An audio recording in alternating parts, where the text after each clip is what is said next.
Pelajaran kita yang ini, mari kita berdoa. Beri salam.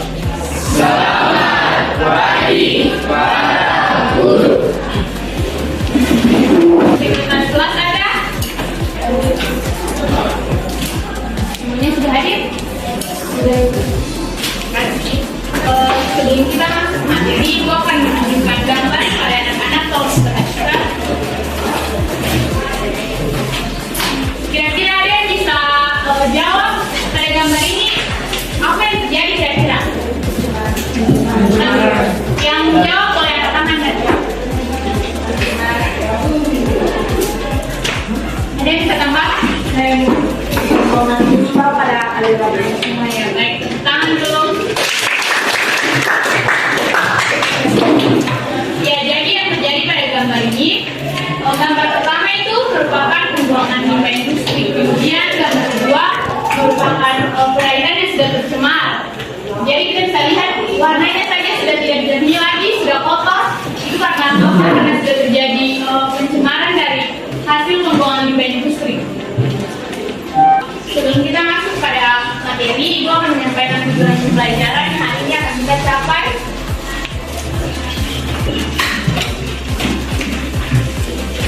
Setelah proses pembelajaran ini berlangsung, serta didik diharapkan mampu untuk menganalisis atau menganalisa akumulasi bahan pencemar dalam rantai makanan.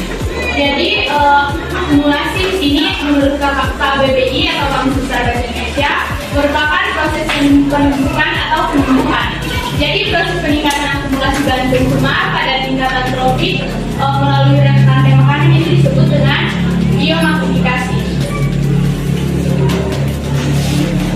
Biomaktifikasi dapat didefinisikan sebagai naik atau bertambahnya zat terkontaminasi yang disebabkan oleh lingkungan yang sudah terkontaminasi.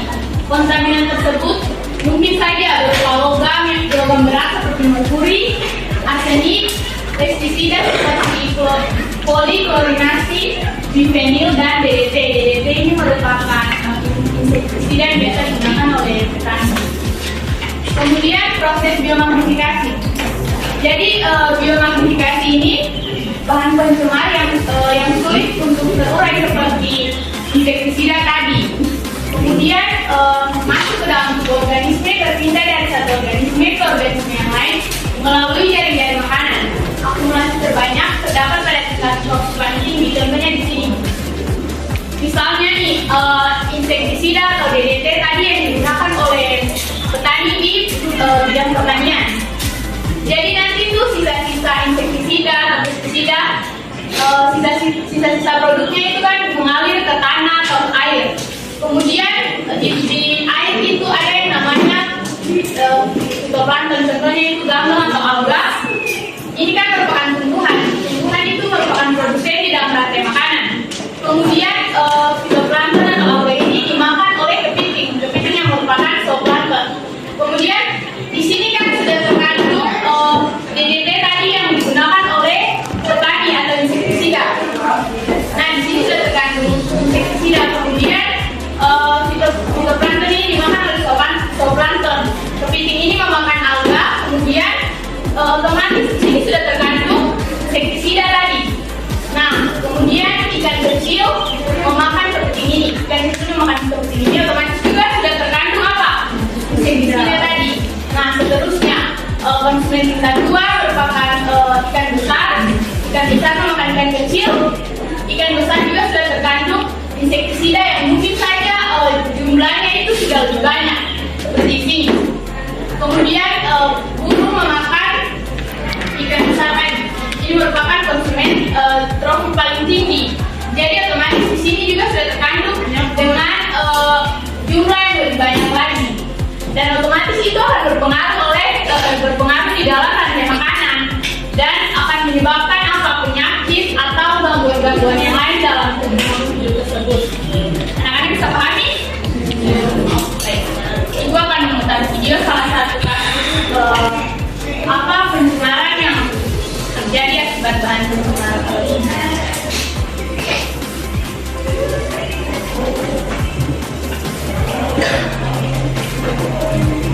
Anak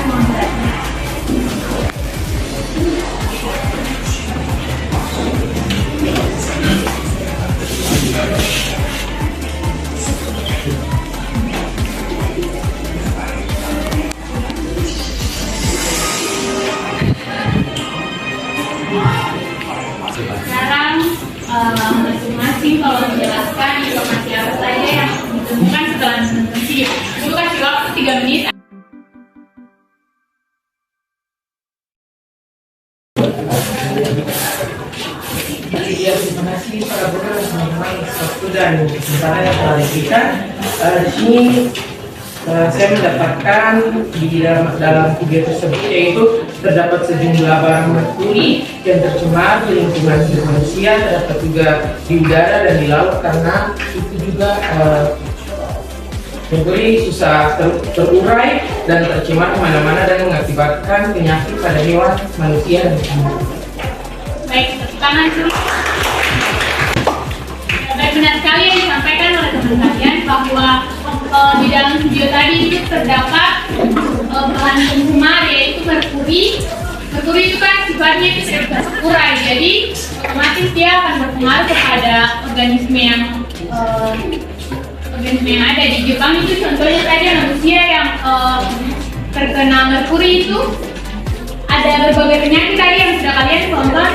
Itu yang paling terlihat itu gangguan penglihatan dan gangguan pendengaran. Ada juga bahkan sampai yang menyebabkan kematian. Jadi merkuri dari limbah-limbah industri itu sangat berbahaya untuk organisme yang ada di lingkungan. Itu juga berpengaruh rantai makanan. Rantai makanan yang berpengaruh sehingga akan terjadi berbagai penyakit yang mematikan seperti yang tadi sudah ditonton di video.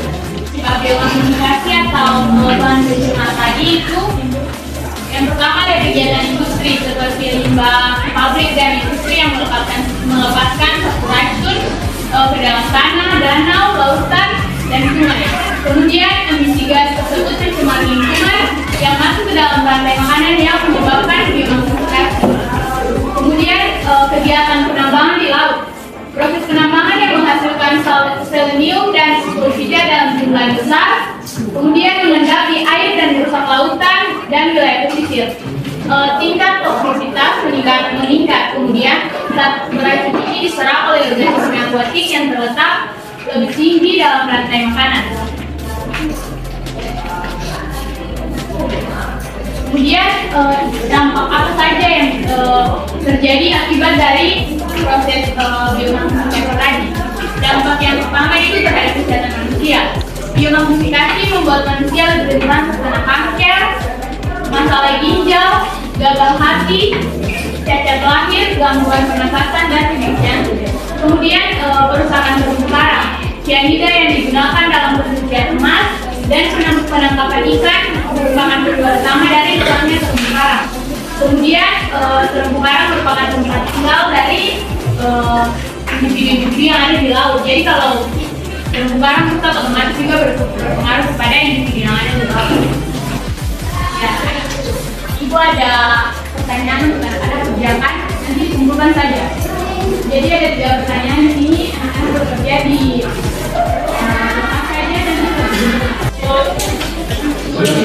saja dan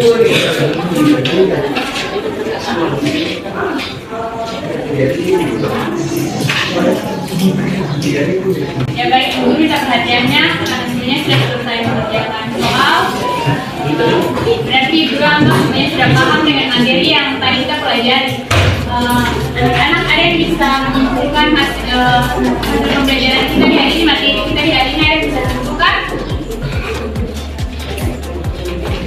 Jangan ada apa-apa, nanti kita lihat sama-sama. Jadi kesimpulan dari materi yang tadi dibawakan, akumulasi bahan pencemar dalam rantai makanan merupakan proses peningkatan akumulasi bahan pencemar pada tingkat tropik melalui rantai makanan yang disebut dengan biomagnetifikasi. Kemudian penyebab terjadinya biomagnetifikasi adalah karena salah satu contohnya itu penggunaan pestisida oleh petani yang sulit terurai dalam bidang pertanian, dan juga merkuri yang dihasilkan dari limbah industri.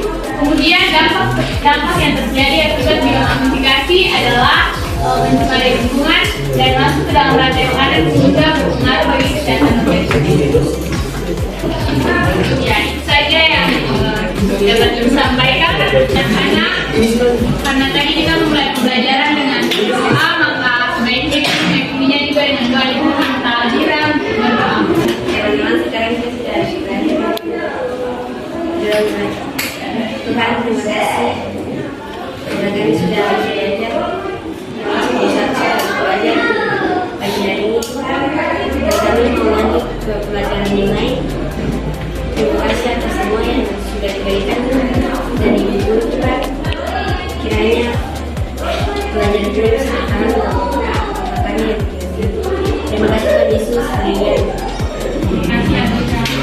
Jadi salam.